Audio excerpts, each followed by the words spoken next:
यशोदानन्दन व्रज जनरञ्जना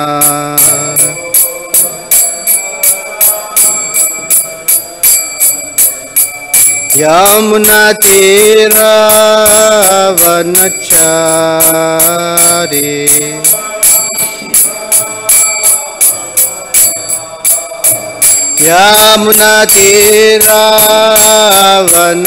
यमुनातीरावनचारी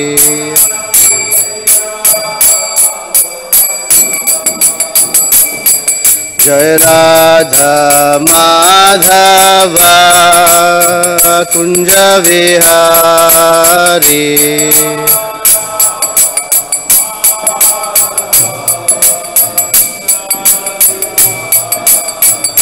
जय राधा माधव कुंज विहारी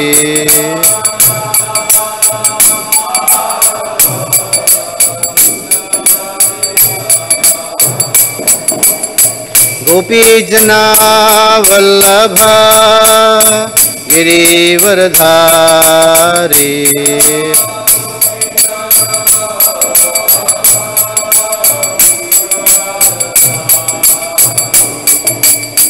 यशोदानन्दन व्रज जनरञ्जना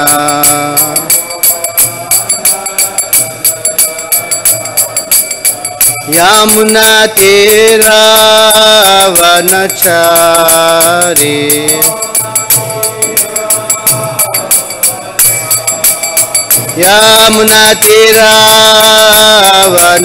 यमुनातीरावनचारी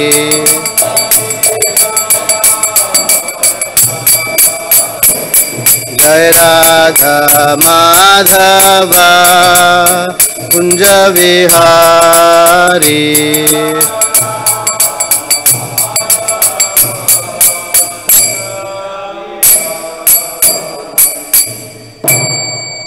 जय ओम विष्णुपाद परमहंस परिव्राजकाचार्य अष्टोत्तर शत Shri Srimad divine grace AC भक्ति वेदांत स्वामी श्रील प्रभुपाद की जय।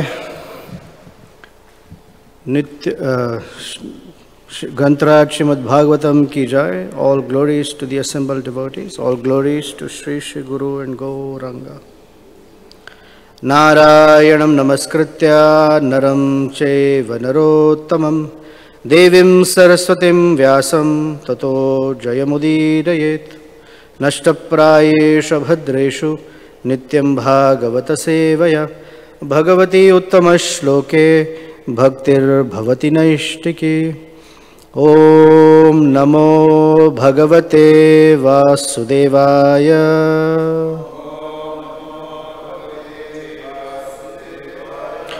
ओम नमो भगवते वासुदेवाय।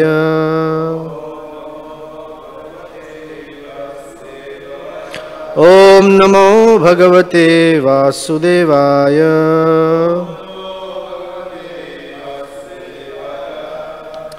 Canto 10, Chapter 2, Text 41.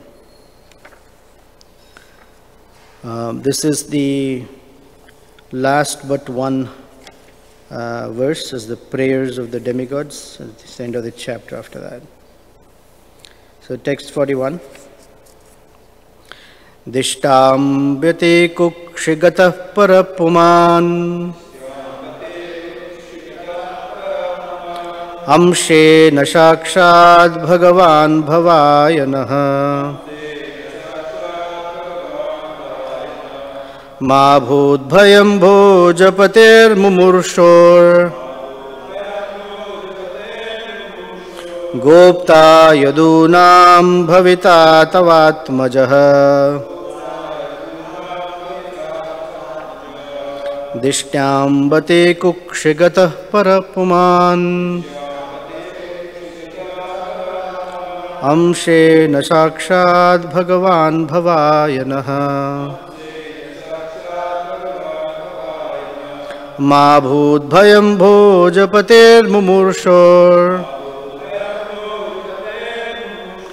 गोप्ता यदूनां भविता तवात्मजः दिष्ट्याम्बते कुक्षिगतः परपुमान् अंशेन साक्षात् भगवान् भवायनः मा भूद्भयं भोजपतेर्मुमूर्षोर् गोप्ता यदूनां भविता तवात्मजः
दिष्ट्याम्बते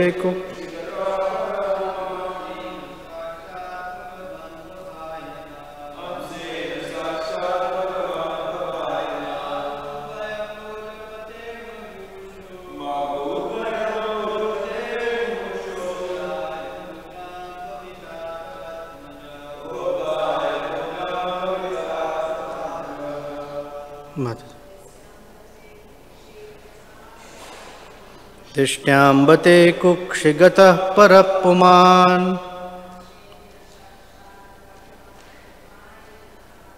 अंशेन साक्षात् भगवान् भवायनः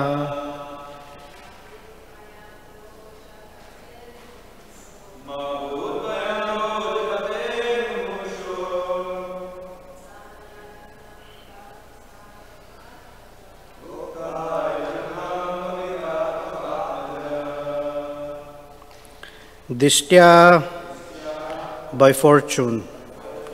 Amba, O mother. Te, your. Kukshigataha, in the womb. Paraha, the supreme.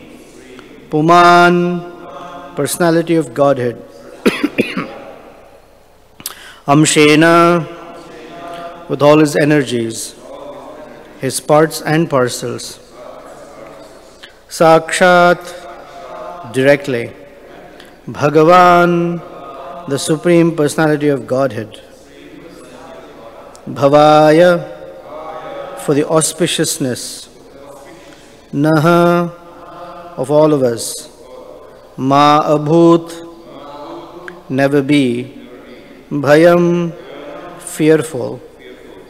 Bhojapate, from Kamsa, king of the Bhoja dynasty. Mumursho, who has decided to be killed by the Lord. Gopta, the protector. Yadunam, of the Yadu dynasty. Bhavita, will become. Tava Atmajaha, your son. Translation and purport by Srila Prabhupada Ki Jai. O Mother Devaki, by your good fortune and ours, the Supreme Personality of Godhead Himself, with all his plenary portions such as Baladev, is now within your womb. Therefore, you need not fear Kamsa, who has decided to be killed by the Lord. Your eternal son Krishna will be the protector of the entire Yadu dynasty. Purport. The words Parapuman Amshena signify that Krishna is the original Supreme Personality of Godhead. This is the verdict of the Shastra. Krishnastu Bhagavan Swayam. Thus the demigods assured Devaki, quote, your son is the supreme personality of Godhead and he is appearing with Baladev, his plenary portion. He will give you all protection and kill Kamsa, who has decided to continue his enmity towards the Lord and thus be killed by him. End quote. Om Ajnana Timirandhasya Jnananjana Shalakaya Chakshurunmilitam Yena Tasmai Shri Gurave Namaha Shri Chaitanya Manobhishtam Sthapitam Yena Bhutale Swayam Rupa Kada Mahyam Dadati Swapadantikam Vancha Kalpatarubhyascha Kripa Sindhubhya Evacha Patitanam Pavanebhyo Vaishnavebhyo Namo Namaha Shri Krishna Chaitanya Prabhu Nityananda Shri Advaita Gadadhara Shrivasadi Gaura Bhakta Vrinda Hare Krishna Krishna Krishna Hare Hare Hare Rama Rama Rama Hare Hare.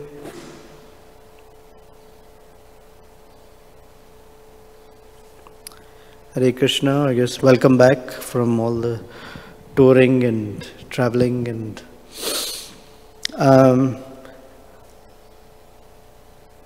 incidentally I've been listening to this verse. So when I got a text from Subal Prabhu that you're speaking on this, I actually became very happy. And this morning, as I got up and I was contemplating on the verse, I actually felt, I don't know how to explain it, like a surge of thrill, I guess, or happiness. I can't explain why. It was just a very fascinating verse for me. This is the concluding verse of the prayers of the demigods.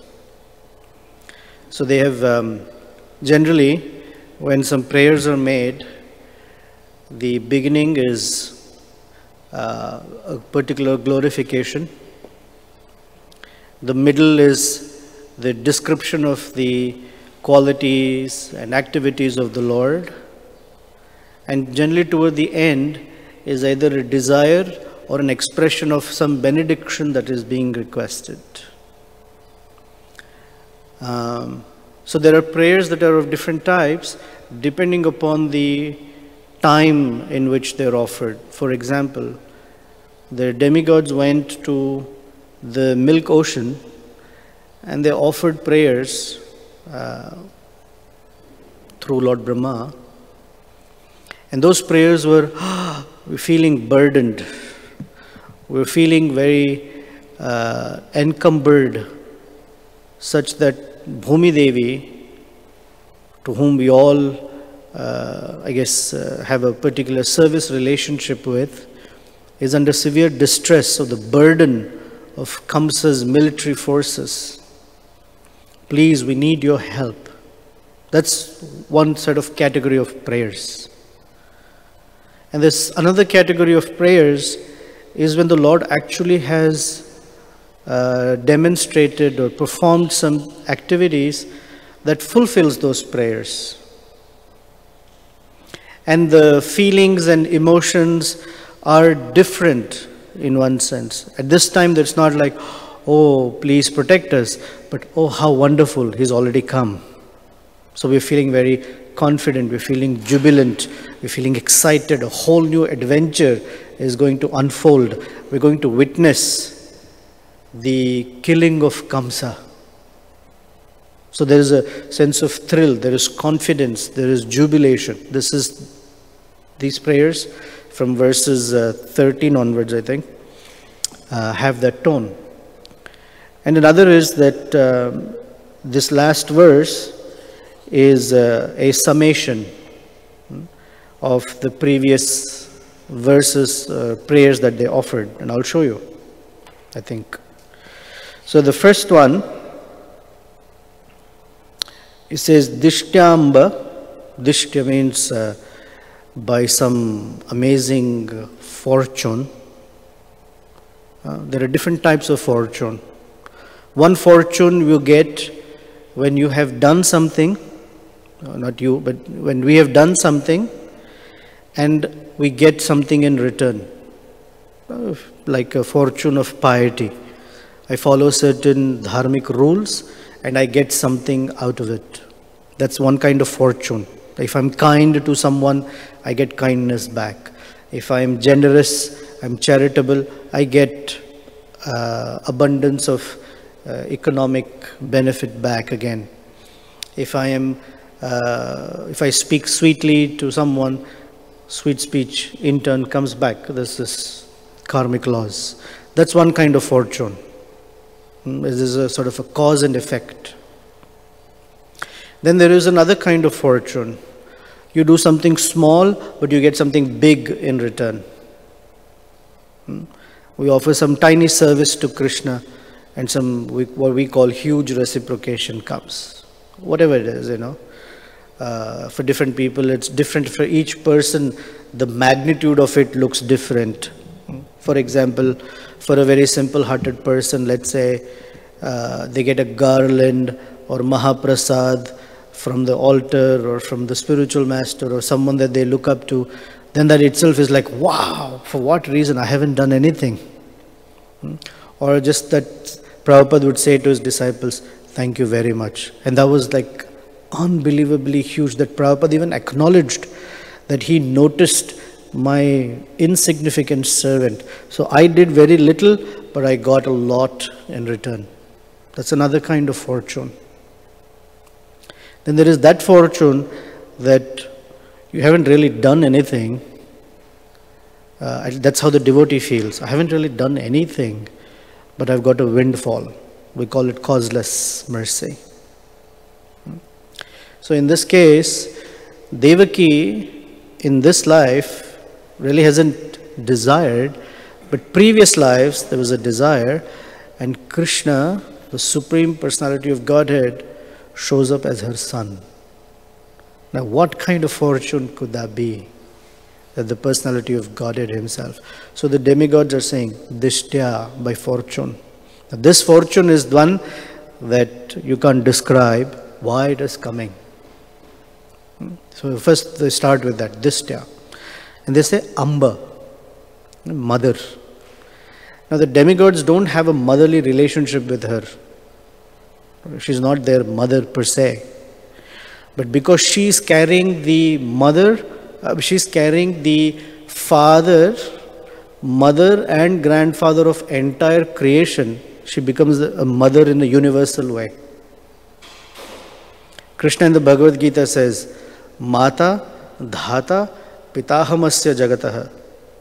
I am the father, mother and grandfather of this entire creation. So one who's the mother of such a personality then becomes a universal mother, if you will. So they're calling her Dishta, Amba. And Kukshigata Paraha Puman Amshena. Kukshigata means one who is now residing or entered or staying in your womb. And who's this? Paraha Puman, the transcendental personality. And Amshena Sakshat Bhagavan. And he's not just a plenary portion, but he is the complete, absolute truth personality of Godhead with all his energies, all his expansions together with him. Bhagavan Swayam. So Prabhupada says that the Bhagavatam stands on what's called the Paribhasha Sutra, the very pivotal verse. The pivotal verse is Ete Chamsha Kalapumsha Krishnastu Bhagavan Swayam. Indrari Vyakulam Lokam Mridhayanti Yuge Yuge. That verse is so critical that the theme is there throughout the Bhagavatam. Whenever Indra and the demigods are in distress, the Lord appears to help them. So this is also the demigods are saying, he has come again. Bhagavan Swayam has appeared for Indrari Vyakulam. Indra Ari, all those who are enemies of Indra or causing Indra distress. So Kamsa is such a person. So that verse is so accurate and so wonderfully descriptive of Krishna that the demigods are also saying the same.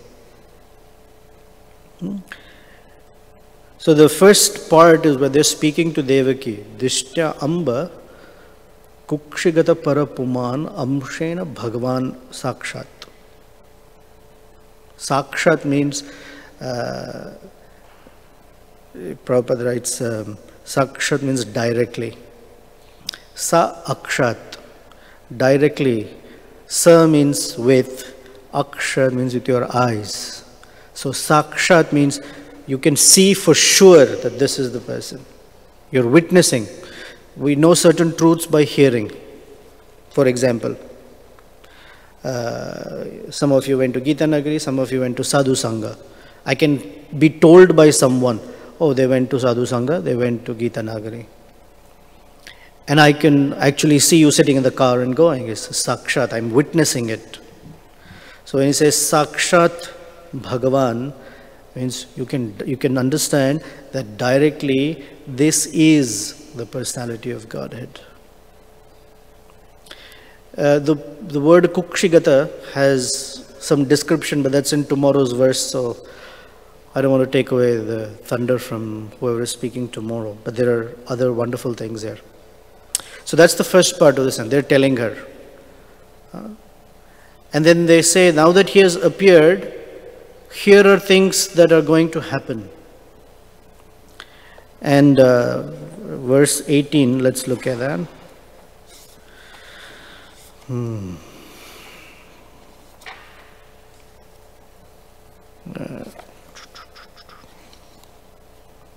You'll see all those words are coming true. There you go. Text 18. He says, Tato Jagan Mangalam Achyuta Amsham. The Supreme Personality of Godhead, accompanied by all his plenary portions, who is all auspicious for the entire universe, was transferred from the mind of Vasudeva to the mind of Devaki. And this verse says, is now in your womb. The question is, when did he go to the womb? Is he in the mind? That's tomorrow's verse. But the word here is Achyuta Amsham. And here the word is Amshena Shakshat Bhagavan. So it's consistent. Prayers have to be consistent. Consistent means you can't change gears in the middle of the prayers. Second, he says Jagan Mangalam. One who is auspicious for the entire world. So here the word now is, second line, last two words, Bhavaya Naha. He has come for making us all auspicious, or for all our auspiciousness. Naha means for us, unto us, or we. Bhavaya. Lord Shiva is also called Bhavaya, one who's auspicious. So Lord Krishna has appeared in Devaki's womb for making the demigods auspicious. How? Because now they will witness his activities. Bala Leela. They will see him as a child playing in the backyard of Yashoda and Nanda. That's such an auspicious thing to see Krishna, the Supreme Personality of Godhead, play in the background. They've never seen something like that. It is too fascinating to be able to witness Krishna's playful childhood pastimes where he is rolling in the mud of Vrindavan, yanking on calves and cows' tails, little kid taking the stick and taking the cows out for grazing, stealing butter, of course, and killing demons. That's the excitement always.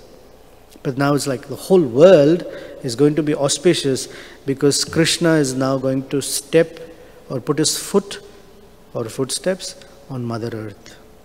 The whole idea is they're all feeling the burden of what pain Mother Earth is going through, Bhumi Devi. So now they're excited. He's going to place his feet on her. And there cannot be anything more amazing. because Krishna's feet are very, very, very powerful.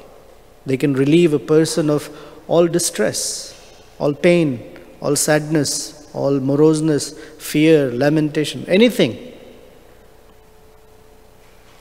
I'm inspired to tell you a story. It was unplanned, but I'll tell you. In Ramayana, so there is Valmiki Ramayana, that is the main original poem. And then in India, different sampradayas and different personalities who were very empowered did their rendition of Ramayana. So in South India, there is something called Kamba Ramayana. It's in a language of Tamil. Kamba was a great poet, and he did amazing rendition of Ramayana. Then there is something called Adhyatma Ramayana. The Sri Vaishnavas follow that quite a bit. Then there is, in South India, there is another version of Ramayana. And then the more famous one is Ramcharitamanas by Tulsidas. So they're all sourced from Valmiki Ramayana, but their individual inspirations and realizations of their understanding of Lord Ramachandra is in all these, I should say, auxiliary Ramayanas. Now, they're fascinating stories. In Tulsi Ramayana, there is one particular story that is both humorous but also nice. So the scene is that Lord Ramachandra with Sita and Lakshmana have come to the river that they have to cross to go to Chitrakoot. They're officially leaving Ayodhya and going to Chitrakoot. On the other side of the river is Chitrakoot, on this side is Ayodhya. So they have to cross the river. So they need help, they need a boat to cross over. So that whole place, Chitrakoot, is ruled over by a tribal person by the name Guha. Guha is the king, and he has a friendship with Lord Ramachandra. They have Sakhya Ras, which means they have known each other previously as well. Because all these kings are, in one sense, under the emperor being Dasharath Maharaj. So when they come to the bank of the river, Guha with a boatman brings a boat and invites the Lord, please step in with Sita Devi and Lakshman so we can cross. As Lord Ram is about to step into the boat, the boatman says, "Go, hold on a second. I don't think you can step into my boat." Everyone's a little shocked. Like, who would object to Lord Ramachandra's stepping in? So Lord Ramachandra asks, what is the reason? He said, no. I've heard many stories that your lotus feet are a little dangerous. So he said, dangerous in what way? He said, they have a certain mystical power. When they touch a stone, it turns into a woman. You know the story of stone turning into a woman? This is Gautama Rishi had cursed his wife Ahalya. So different Ramayanas have different versions. In the Valmiki Ramayana, he says, since you are so beautiful and Indra was overcome by this lust and you participated in it, from now on you will remain in this place unseen by anyone. You will not be visible to anyone. Other Ramayanas say that you will be like a stone, pretty much unseen because no one pays attention to stones. The only time that you will come back to your actual beautiful form is when Sri Ramachandra steps his foot into this ashram. Until then, live like this for thousands of years. So he says, your lotus feet, as soon as it touched a stone, it became into a woman. If you touch my boat, what if that becomes into a woman? I already have one wife, I'm unable to handle her. Now two? I don't want. So Lord Ramachandra in one sense laughs. Then he says, so what is the solution? He said, the reason that your feet are so powerful is because that dust that is there has some mystical potency. So I have an idea. I want to wash your feet in such a way that all the dust is taken away. So Lord Ramachandra laughs and said, all right. So this man brings Ganges water, takes Lord Ramachandra's feet, thoroughly washes it, takes the water, drinks it, and says, oh, nothing happened to me. I did not turn. So I think this is safe. He gives it to his wife, looks, oh, nothing happened. This is safe. Now you can step into my boat. So you see how devotees are cunning. So he steps in. So they're rowing the boat. So Sita Devi feels, the poor boatman is very poor. He doesn't have enough money. We should compensate him. You pay a fare. You pay a ticket, right? You pay a fare. So she takes out this beautiful, magnificent, expensive ring and tells Lord Ramachandra, please pay the fare to him. So Lord Ramachandra gives him the ring. And the boatman says, what's this ring for? Oh, this is a fare. I'm paying you to take me to the other side. A boatman says, people who are in the same profession don't take things from each other. For example, if I am a cloth tradesman and you are also a cloth tradesman and I'm falling short of cloth, I will not take money from you. I will take the cloth from you and I will return it, but I will not take money. But if you and I have different professions, then we exchange money. But those who are in the same profession, they don't take money from each other. So Lord Ramachandra was a little startled. I am Kshatriya, personality of Godhead. You're a boatman. How do we have the same profession? Come on. So I said, in what way do we have the same profession? This is too loud. It's reverberating. In what way do we have the same profession? The boatman says, my job is to take people from this side of the river to that side of the river. Okay?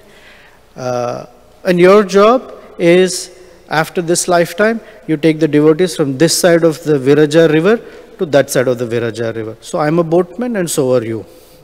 So both have the same profession. How can I take money from you? Lord Ramachandra laughed. So the lotus feet of the Lord are very, very powerful, and now they're excited. Wow, he is going to step and walk around this whole place. So, bhavaya naha. So, 4 things are there in this verse. Okay, the first is what it does to the demigods, what it does to Devaki, Krishna's appearance, to the demigods, to Devaki, to Kamsa, and to the Yadus. So for the demigods, they say, Bhavaya naha. Your appearance is for our auspiciousness. We become auspicious by witnessing your pastimes. Second, they tell her, Ma abhut bhayam. For Devaki, fear is going to end. Because Krishna's lotus feet are also called Abhaya Charanaravinda. So you're saying to her, no need to fear anymore. And as far as the fate of Kamsa, Krishna's lotus feet represent death. Mumurshoho means he has decided that he wants to die. The question is, how can someone decide they want to die?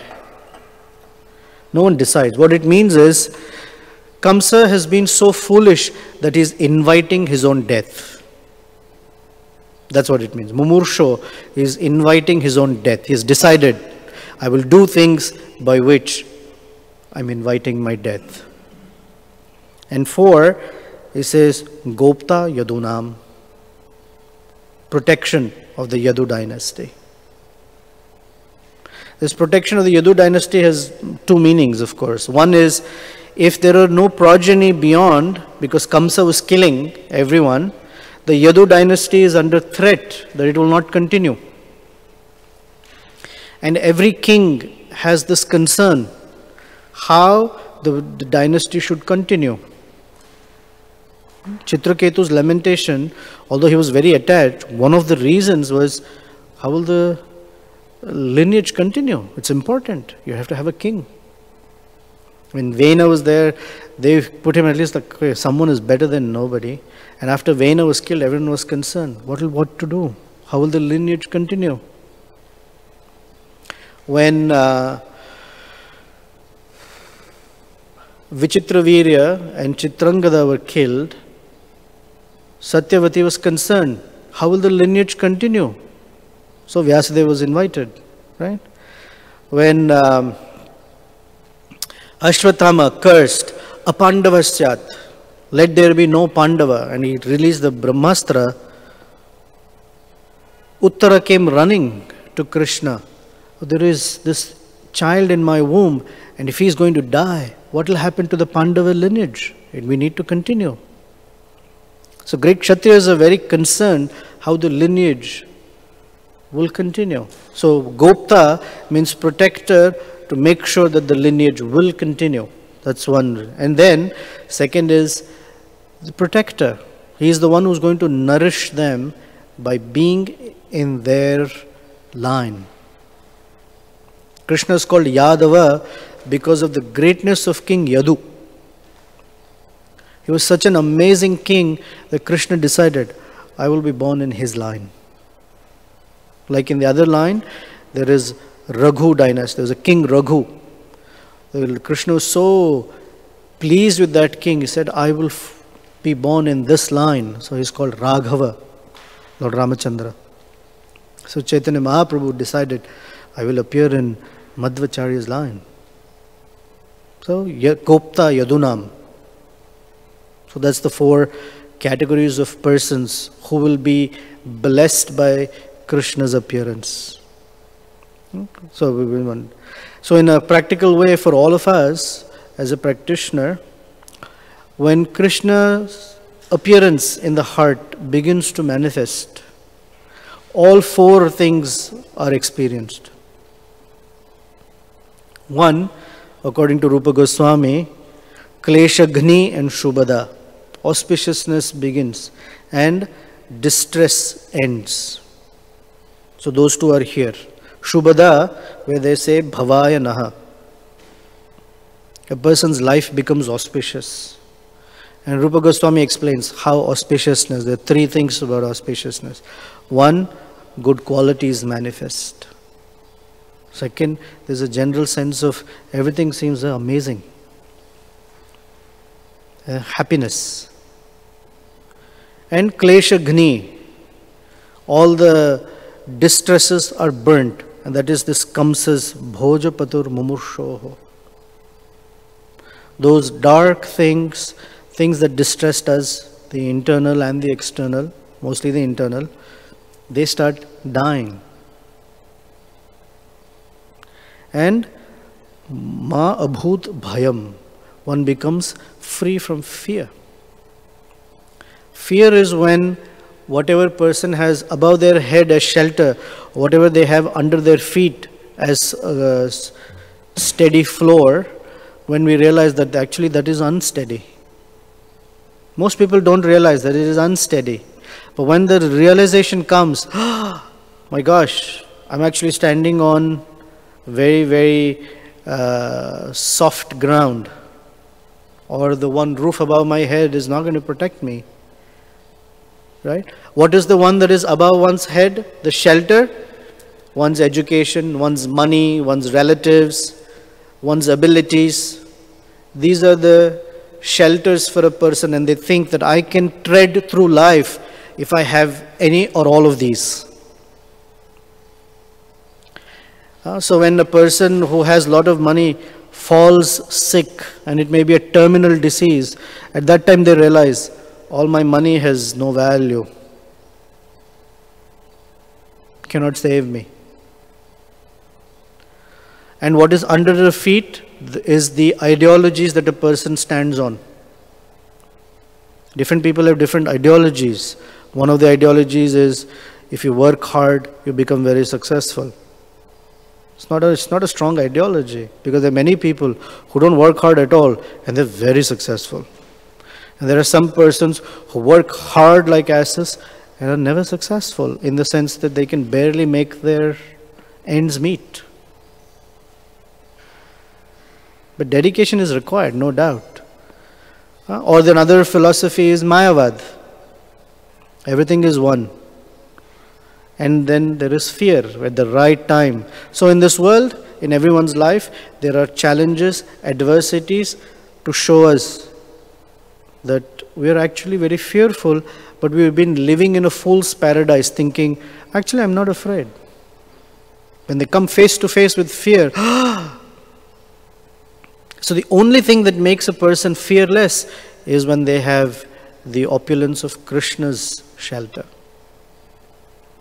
And that begins when bhakti starts to arise. And finally, Gopta, Yadunam, that we feel protected by Krishna. So devotees' natural languages, there's something, situation is going to, we'll see. We'll see Krishna's protection. I feel Krishna's protection. Somehow or the other, Krishna's protecting. So these four things the demigods are saying. So they are saying, Bhavita Tavatmaja, that Krishna will appear as your son. All these four things and four categories of persons will be completely joyful and thrilled. So please don't be worried. Please don't worry. Don't be sad or fearful. Amazing days are manifesting for you. So, any thoughts, comments, suggestions, advice, criticism, flaws? Hare Krishna. So you described that there are four things happens when Krishna appears. And the first thing you describe is that demigod feels auspiciousness. And you compare that auspiciousness with the Rupa Goswami's definition of auspiciousness. But the Rupa Goswami's definition of auspiciousness is followed by the Anya Abhilashita Shunyam. So Sorry? The Rupa Goswami's definition is followed by Anya Abhilashita Shunyam. So the auspiciousness filled by demigod is the same auspiciousness filled by the... No, not that. The auspiciousness that the demigods are speaking about is they will get to witness Krishna's pastimes. Special quality of the devotees. They want to see the Krishna's pastimes. So demigods are not any less devotees. We sometimes refer to them as mixed devotees. But when we use the word mixed, we somehow think of them as mixed like us. They're not mixed like us. They're mixed in a different sense that because they're very powerful persons. But you notice Krishna always manifests for them again and again and again. Prayers are being led by Brahma, Lord Shiva, Indra, Varuna, Vayu. And in different times he comes for Indra's protection. Thank you. So why then demigods pray to come to the earth planet, to take a birth in the earth planet? Right. So they have also been receiving instructions, no? Krishna says in chapter 1, all of you take birth in the Yadu dynasty, and all your wives should also take birth in the different families. So they're not making a selfish prayer, it's only for us. They're saying, Lokam Jagan Mangalam, everyone, including ourselves, everyone will feel auspicious. Krishna's presence. Krishna is present anytime, every time, right? But we don't feel it because that presence isn't manifested to us. So now that presence is being manifest for them in a very, very direct sort of way.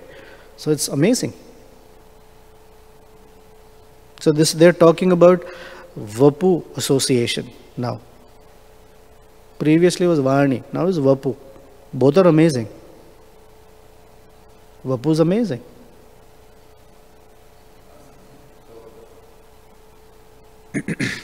So the demigods are coming on the earth planet, and the prayers are because Krishna wants them to be in Yadu dynasty. But there is a verse in Bhagavatam which says that demigods are seeking a life in an earth planet because the intensity of prayer on the earth planet is much more powerful to take them back to Godhead compared to the heavenly planets. All right. So what's the inconsistency? Are their prayers not intense enough? I can't judge that. But the prayer is there in the Bhagavatam, so it definitely intense enough that it made it into the Bhagavatam. It is intense enough that they've come, and even before Krishna, as soon as he is manifest in the womb, they're all surrounded that place and welcoming the Lord. This is part of proper etiquette as well. It's not like any less intense. That is a different context in which it says, at least my understanding, that the heavenly planets are generally so comfortable that there is not intensity. Janmaishwarya Shuta Shribhir Edamana Madapuman Naiva Arhati Abhidhatum Vai. The intensity is not there when life is comfortable. On planet Earth, it's not so comfortable. Because the sense of death is so dramatic. And the heavenly planets, death is not like that. The disease here is very dramatic. It's not like that there. Jara, old age, is not like, they don't get old. They're called amaras. They don't get old and, hair graying up and teeth falling down and back hurting. And it's not like that.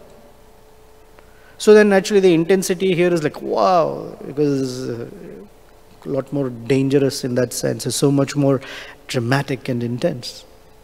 So one who's enjoying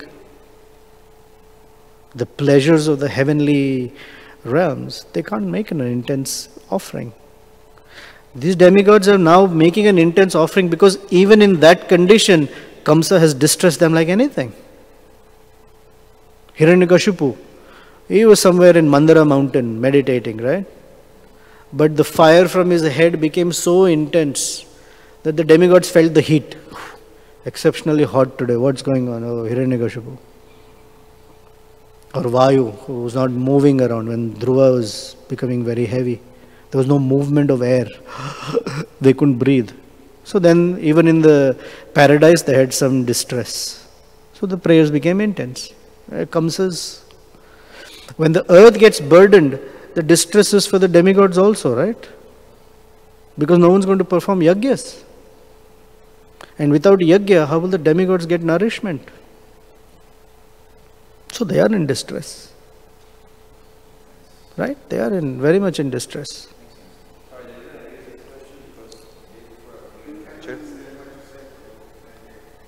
Yeah, he's turned it on now. He has turned it on now. He's a little fast. Can you speak slowly and loudly, please? So the reason I raised this question, because day before I was hearing a lecture from Jayadvat Maharaj, and the Maharaj was saying that heavenly planets is like a special offer, a trip to a Goa or a trip to Hawaii in $799 for 4 days and 9 nights and something like that. Right. So it's difficult to. That is true. In the general sense, yes, it is true. Let's say you're in Hawaii, okay, not you, someone is in Hawaii. There is volcanic eruption right now. Lava flowing right from the mountains onto the roads. Is it distressful? Is a person's prayer going to be intense at that time? Yeah. But otherwise, when the sun is amazing, the weather is awesome, fruits are nice, beach is amazing, and the people on the beach are even more amazing, they're vacationing. So that's general and this is specific. Right now they're inconvenienced by Kamsa. Yes, Prabhu in the back.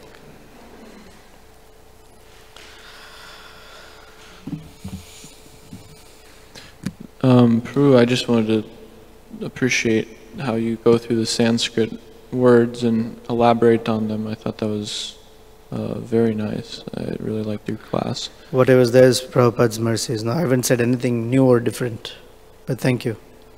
And I just had one question when you spoke about Sakshad Bhagavan. And you said that the pivotal verse in the Bhagavatam is Krishna's to Bhagavan Swayam. And so, in the Chaitanya Charitamrita, Krishnadas Kaviraj is also quoting that to, point out that Krishna is Swayam Bhagavan. And so I've heard also devotees in different sampradayas argue this point that Vishnu. it's just one verse. This is what I've heard them say, that your whole philosophy is based on just one verse out of millions of verses in all the Vedas and Puranas. And so just curious if you had any thoughts on that sort of comment.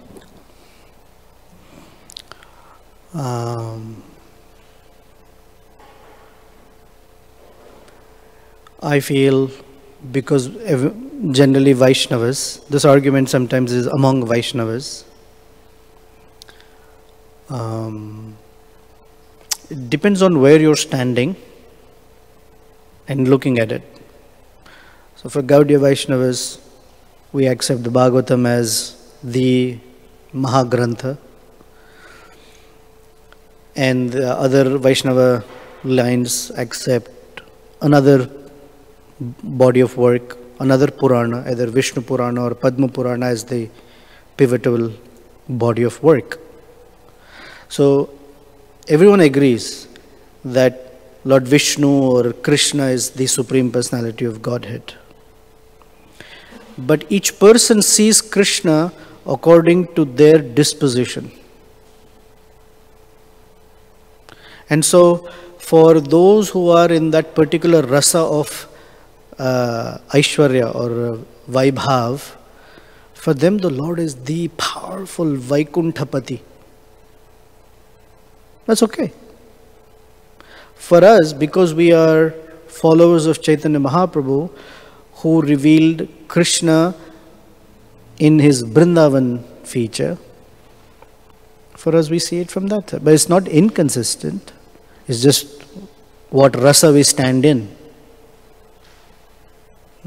So one of the, I guess, glorifying verses, if you will, or enlightening verses, when Krishna with the tusk of Kuvalaya Pida is walking into the arena, a whole range of people see the same person differently. The yogis saw Paramatma, the impersonalists saw this light, Brahman walking in. The damsel saw charming, handsome boy. The other boys saw their friend. The older people saw them as their little boy Krishna. Same person. Just depends on where you're standing and looking at. So it's not inconsistent. It's just from the bhava perspective, it's fine. In fact, Krishna and Vishnu are one and different at the same time, isn't it? Prabhupada was asked, what's the difference between Lord Krishna and Vishnu? I said, no difference.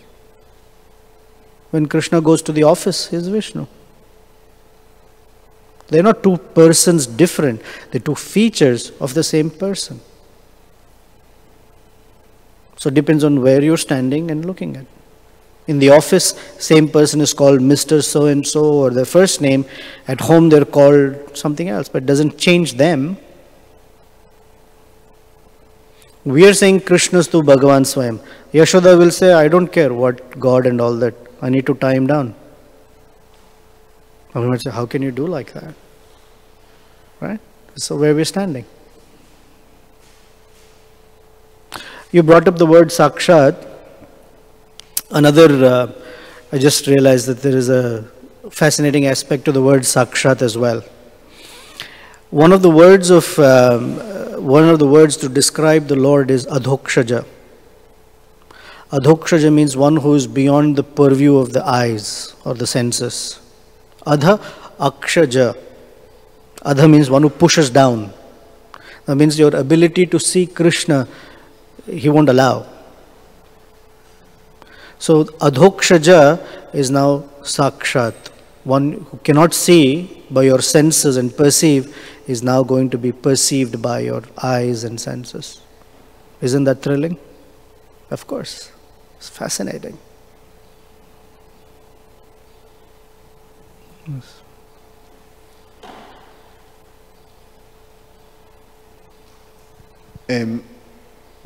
Same verse, the implication that you explained that, why Krishna comes over and over and over is indicated in that, Indriyani Bhagyakulam Lokam, that comes for the protection of Indra. And there are the demigods acknowledging that, in these beautiful prayers. And of course, Indra should be there. You imagine, it's so significant, his position and the Lord's reciprocation. Now, quite inconceivable, we hear in the passages of Govardhan Lila that the reason of Indra blindness was his pride. Now, this, obviously, I don't know if the time feature there is different, but it's 7 years.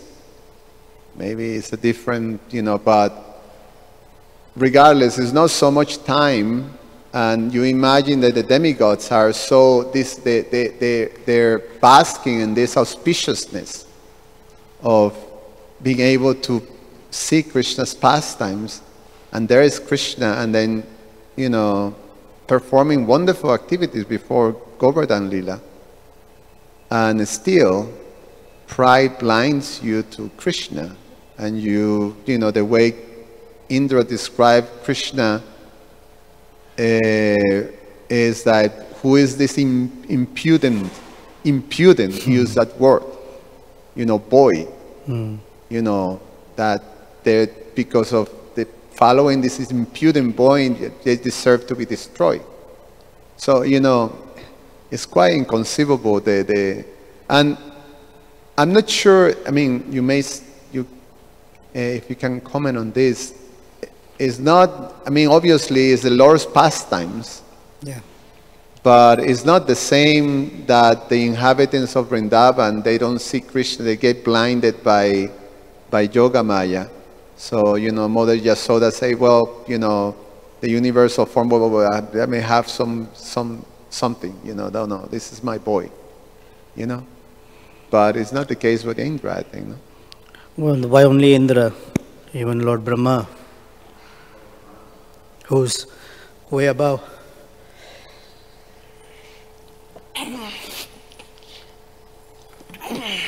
Excuse me.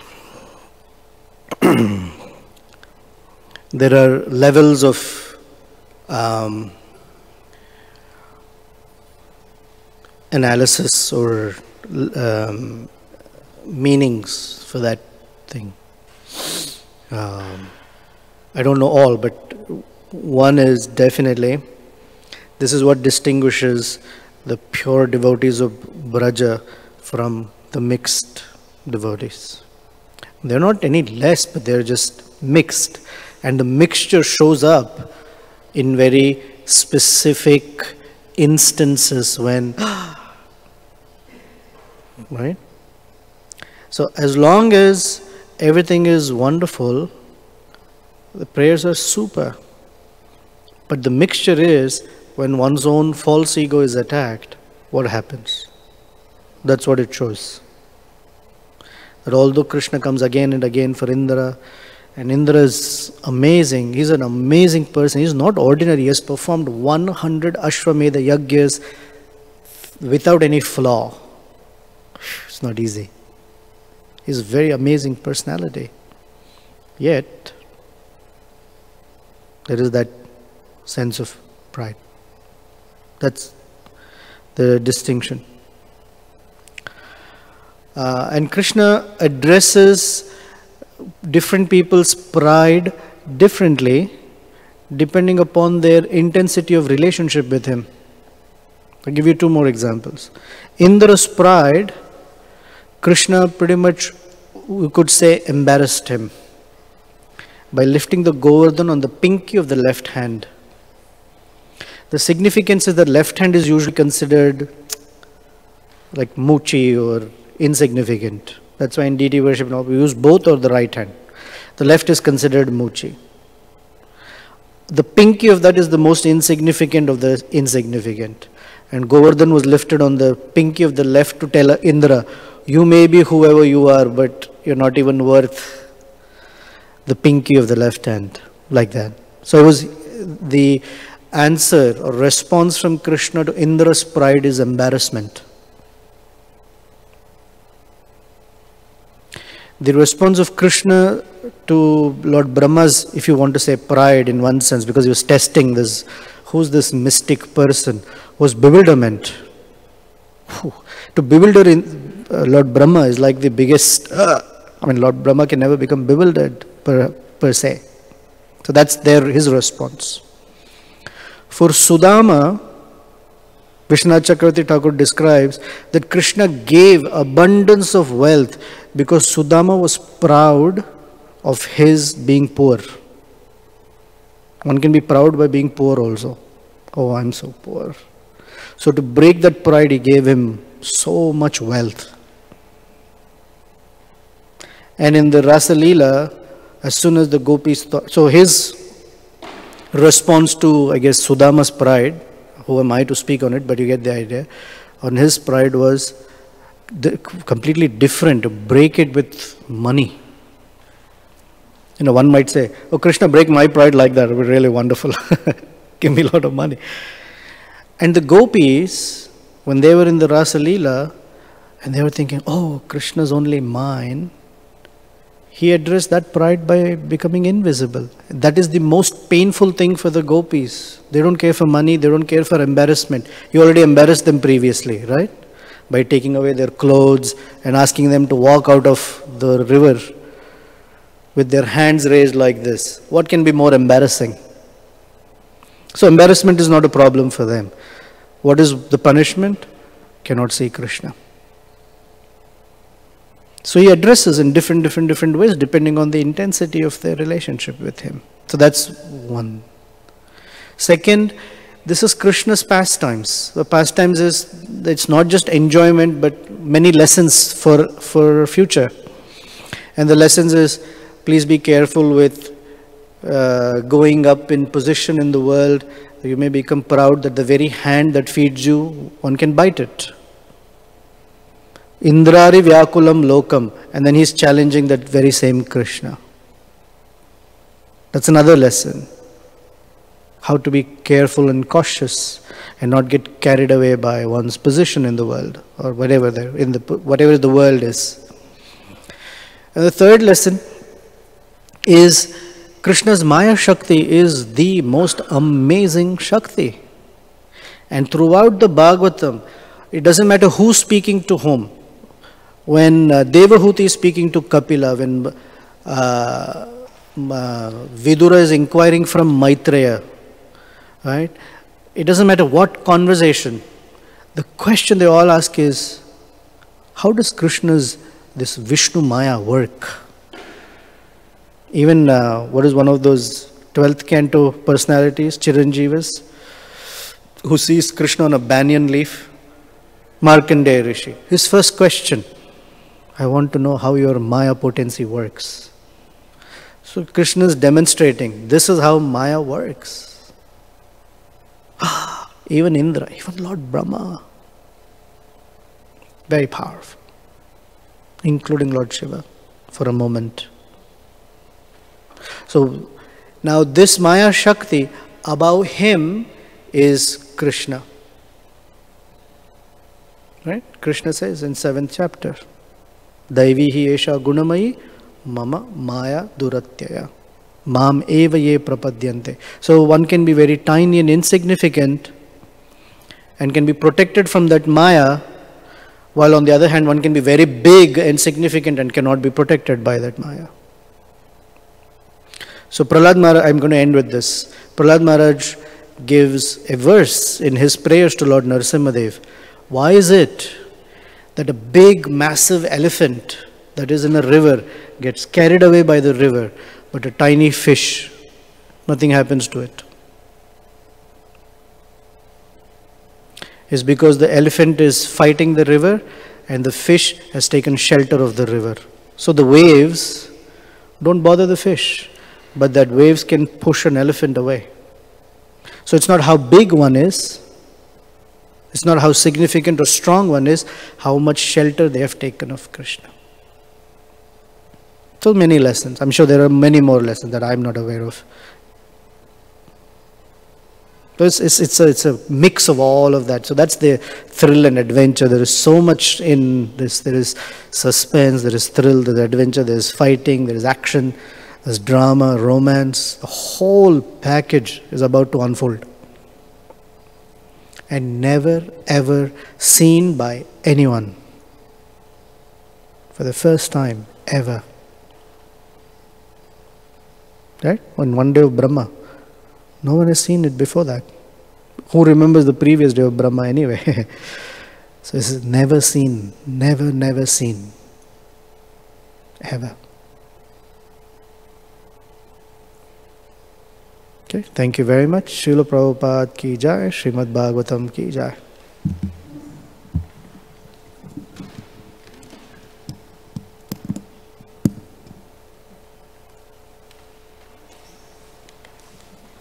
He knows both switches seem to be on.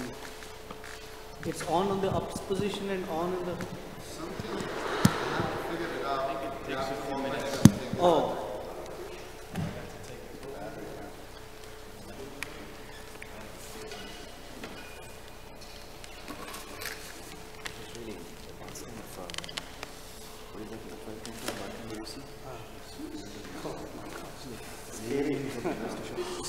You see the picture?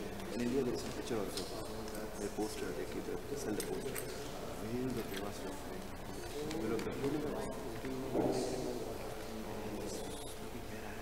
scary. The one leaf is in Krishna in its toe. You know how big is a banyan leaf? Banyan leaf is only this size. Banyan leaf is only this size. At the most this size. Vatapatra is only this size. And a little tiny baby such a toe. In the water Devas. And he sees him. He looks at him. And takes it. And the next moment. Oh, what's going on? This is Martin who's been there waiting for so many years. He was blessed by that Shiva. He almost died, you know the story, right? No, he had died. But he was a very, very amazing devotee of Lord Shiva. So when Yamaraj takes him away, Lord Shiva was angry. So Martin tells him, you will not die. No more Yamaraj died. You will not die. I'm very pleased to be a devotee of Krishna. Always you will see Krishna. He will come. So he's waited many yuga cycles. Manvantras he's been waiting. He gets to see him again. So it feels amazing. It feels like it's very scary. With this thing that people can wait yuga and yuga. And with a small paltry devotees, I feel that I'm doing great. It's so amazing that these people are doing it. We're feeling great because Krishna makes us feel. We're doing amazing stuff. That's part of the thing. The Acharya is posing us. So Krishna is such that he will look at the heart of himself. That is Krishna's heart. He has nothing. That's how Krishna is. Krishna is not into quantity. Of course, quantity is amazing. Krishna is also Bhavakrami. He looks at the qualities of it. So even a tiny thought, oh, it would be nice for Krishna. So in this class, it makes me feel like that a lot of discipline is required to get out of it. A lot of mercy. Mercy comes from discipline. But mercy doesn't come from it. Mercy is rewarded when we demonstrate. Mercy is cause. There's no cause. It's hate. There's no hate. We cannot say because I work very hard for Krishna. None of the demigods or any other sages will say because of that. They will only say Krishna is right. The only thing that pleases Krishna is bhakti. Bhagavan Rajayuta.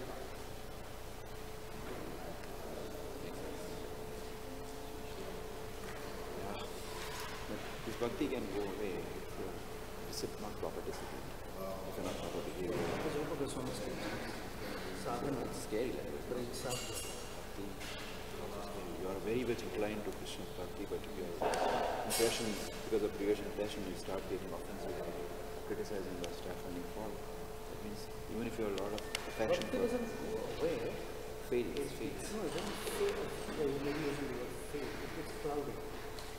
It's there. The Neha Vikramana just gets clouded. It's like you have a lot of money in the bank and the PIN number is lost. So money is there, you just can't access it. That's what offense is. It's very cloud. It really makes it inaccessible. I heard that by offenses, it becomes totally. But it's like the Bhakti Lata.